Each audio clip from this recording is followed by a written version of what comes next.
নমস্কার বন্ধুরা, 18ই সেপ্টেম্বর থেকে 3 দফার জম্মু কাশ্মীরে বিধানসভা নির্বাচন। দীর্ঘ 10 বছর পর নতুন মর্যাদায় নতুন ভাবনায় জম্মু কাশ্মীরের বিধানসভা নির্বাচন হতে চলেছে। 18ই সেপ্টেম্বর 24টি বিধানসভা কেন্দ্রে, 25শে সেপ্টেম্বর 26টি এবং 1 অক্টোবর 40টি আসনে নির্বাচন অনুষ্ঠিত হবে। শেষবার নির্বাচন হয়েছিল 2014 সালে, যেখানে বিজেপি পিডিপি মিলে সরকার গড়েছিল। 2018 সালে সেই সরকারের পতনের পর কংগ্রেস ও ন্যাশনাল কংগ্রেসের সঙ্গে মিলে পিডিপিকে সরকার গড়তে না দিয়ে রাজ্যে রাষ্ট্রপতি শাসন জারি করেছিল কেন্দ্রীয় সরকার। তারপরের ইতিহাস সবার জানা। 2019 সালের 5ই আগস্ট সংবিধানের 370 ধারা এবং 35 ক ধারাকে খারিজ করা হয়। লাদাখকে পৃথক করে কেড়ে নেওয়া হয় জম্মু কাশ্মীরের রাজ্যের মর্যাদা। গড়া হয় দুটি আলাদা কেন্দ্রশাসিত অঞ্চল। কেন্দ্রীয় সরকারের প্রতিশ্রুতি ছিল দ্রুত স্বাভাবিক অবস্থায় ফিরিয়ে এনে জম্মু কাশ্মীরকে পুনরায় পূর্ণ রাজ্যের মর্যাদা দেওয়া, কিন্তু বাস্তবে তা হয়নি।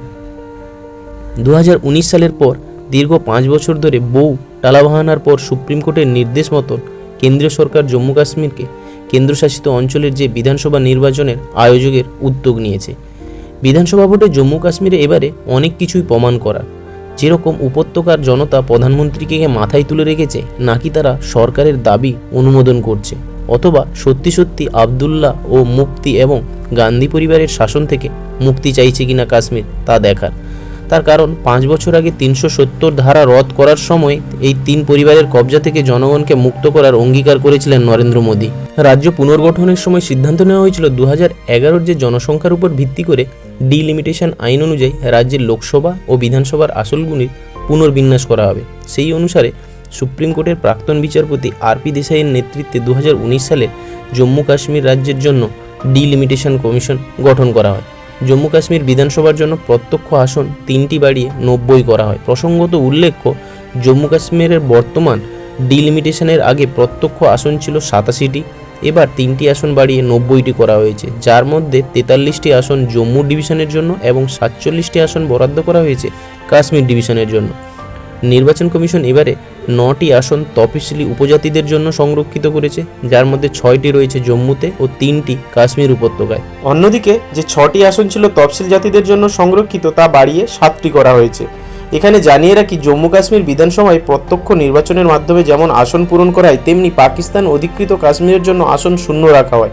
এবারের নির্বাচনেও জম্মু কাশ্মীর বিধানসভার জন্য 90টি আসনে ভোট হচ্ছে, বাকি 24টি আসন পাকিস্তান অধিকৃত কাশ্মীরের জন্য সংরক্ষিত থাকছে। সুতরাং কথা বলাই যায় 114টি আসন রয়েছে, কিন্তু সরকার গঠন হবে 90টি আসনের ফলাফলের উপর ভিত্তিতে। তার কারণ, ভারত সরকার পাকিস্তান অধিকৃত জম্মু কাশ্মীরের অংশের দাবি কিন্তু এখনও ছেড়ে দেয়নি। জম্মু কাশ্মীরে মূলত এবার ত্রিমুখী লড়াই হবে নির্বাচনে। ন্যাশনাল কনফারেন্স, কংগ্রেস এবং সিপিআইএম দল নিয়ে গঠিত ইন্ডিয়া এবং বিজেপি ও পিডিপির মধ্যে। প্রসঙ্গত 2024-এর লোকসভা নির্বাচনে বিরাট সংখ্যক মানুষ কাশ্মীরে স্বতঃস্ফূর্তভাবে নির্বাচনে যোগ দেন। প্রায় 60% মানুষ এবার ভোট দিয়েছিলেন, যার মধ্যে বিজেপি 2টিতে, ন্যাশনাল কংগ্রেস 2টিতে এবং 1টি আসনে জয়ী হয়েছিলেন নির্দল প্রার্থী। এবারের লোকসভা ভোট এক বিপজ্জনক বার্তা দিয়েছে, যেরকম বারমুলা কেন্দ্রে ওমর আবদুল্লাহকে 2 লাখের বেশি ভোটে হারিয়েছিলেন জেলবন্দি বিচ্ছিন্নতাবাদী ইঞ্জিনিয়ার আব্দুল রশিদ। এই জয় থেকে বোঝা যায় জম্মু কাশ্মীরের মানুষের কিন্তু মন বদল হচ্ছে। এমনকি বিজেপি জামাতে ইসলামের উপর থেকে নিষেধাজ্ঞা তুলে দিতে চাইছিল, যাতে তারা ভোটে লড়তে পারে। অমিত শাহর সঙ্গে জামাত নেতাদের অনেকবার মিটিং হয়, কিন্তু আরএসএসের আপত্তিতে সরকার পিছু হটে। এই জম্মু কাশ্মীরের কেন্দ্রশাসিত অঞ্চলের দিকটা গভীরভাবে যদি দেখা যায়, দুটো মুখ্য বিষয় রয়েছে। কারণ সংবিধান সংশোধন করে জম্মু কাশ্মীরের বিশেষ মর্যাদা অবলুপ্তকে হিন্দু প্রধান জম্মুর সংখ্যাগরিষ্ঠ মানুষেরা জাতীয় সংহতির পক্ষে সহায়ক এবং জম্মুতে বসবাসকারী হিন্দু, বিশেষ করে তফসিলি উপজাতিদের জন্য ইতিবাচক বার্তা বলে মনে করছে। তাদের অভিমত, বিশেষ মর্যাদা থাকার ফলে তফসিলি জাতি এবং তফসিলি উপজাতি কেন্দ্রীয় সরকারি ব্যবস্থার সংরক্ষণ থেকে বঞ্চিত ছিল। শুধু তাই নয়, কেন্দ্রীয় সরকারের প্রকল্পগুলি সেই সময় সরাসরি কার্যকর হওয়ার কোনো সুযোগ ছিল না এই রাজ্যে। একই সঙ্গে জম্মুর মানুষের ক্ষোভ ছিল যে কাশ্মীর উপত্যকার নেতৃত্বে রাজনৈতিক প্রভুত্ব ও অর্থনৈতিক বঞ্চনার বিরুদ্ধে। এটা যদি জম্মুর চিত্র হয়, তবে 370 ধারা বাতিল করায় কাশ্মীর উপত্যকার মানুষ কিন্তু কেন্দ্রীয় সরকারের উপর ভীষণভাবে ক্ষিপ্ত। কাশ্মীর উপত্যকার সংখ্যাগরিষ্ঠ মুসলিমদের অভিযোগ, বিজেপি কাশ্মীর উপত্যকাকে রাজনৈতিকভাবে কোণঠাসা করার জন্য জম্মুর উন্নয়নে মদত দিচ্ছে। বিজেপি যেখানে 370 ধারা এবং 35-এর ধারা অবলুপ্তের পর কিভাবে রাজ্যের নিরাপত্তা নিশ্চিত করা হয়েছে, সন্ত্রাস কমানো হয়েছে, জাতীয় উপজাতিদের উন্নয়ন ঘটানো হয়েছে, তা নিয়ে নির্বাচনী প্রচারে নেমেছে, তেমনি কংগ্রেস ও ন্যাশনাল কনফারেন্সের মতন বাকি সমস্ত দল মোদির শাসনকালে জম্মু কাশ্মীরের নাগরিকদের নিরাপত্তা কিভাবে বিঘ্নিত হয়েছে, সন্ত্রাস কতটা বেড়েছে, রাজ্যের অনুন্নয়ন ও বেকারত্বের মতন ইস্যুগুলোকে সামনে এনে ভোটারদের মন জয় করতে চাইছে। 11,838টি বুথে 88,66,704 জন ভোটারের মধ্যে 4,27,813 জন নতুন ভোটার রয়েছে। তারাই ঠিক করবে আগামী 5 বছর জম্মু কাশ্মীরের সরকার কারা চালাবেন।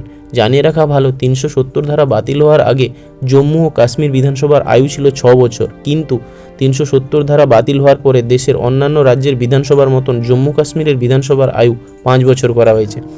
বেশিরভাগ জনমত সমীক্ষার ফলাফল ত্রিশঙ্কু বিধানসভা হওয়ার ইঙ্গিত মিলছে।